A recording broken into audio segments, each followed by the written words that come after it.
All right, so we have a quadratic function, the basic standard quadratic function f of x equals x squared. And we're interested in doing some transformations involving shifting up um, and possibly, well, yes, to the right, and how that changes our functions. So I would encourage you to be able to do this by hand, and you'll need to be able to do this by hand on an exam. And to get familiarized with these transformations, use Desmos, the online calculator. It's a great way to be able to visualize transformations. We'll see transformations like this in the discussions. So this type of problem should be somewhat familiar to you by the time you get to your midterm exam. But let's take a look at this problem here. So we have the standard f of x equals x squared, and we want to shift upwards 38 units. So in regards to which we do first, it really doesn't matter. We could do the shifting upwards or we could do the shifting right. You can go in either order. It doesn't really matter.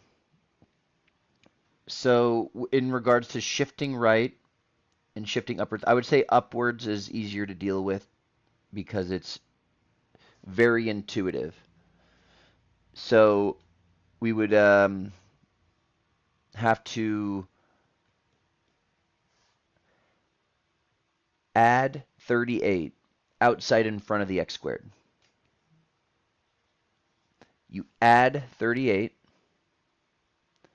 directly. So upwards meaning adding, and then the amount of units, 38. It's always directly how you would think it would be, shifting upwards 38. But now shifting right, you think right is going up, but you're not adding in this case. When you're shifting right, you have to think of the opposite. If you're going up to the right on the horizontal axis, so that would actually involve subtracting. You're actually doing the opposite. So we're going to end up getting g of x now. G of x, what we're looking for, g of x. G of x is equal to, in parentheses, that's where you do the horizontal shift, like right or left. You do in parentheses x and put a squared in there. So this is where we get into the rest of the part that's inside the parentheses. We're actually going to subtract. We're going to do the opposite of what you would think would be. So shifting to the right, we would subtract the amount of units, so 45 units. And we've already added the 38 from the previous step outside the parentheses.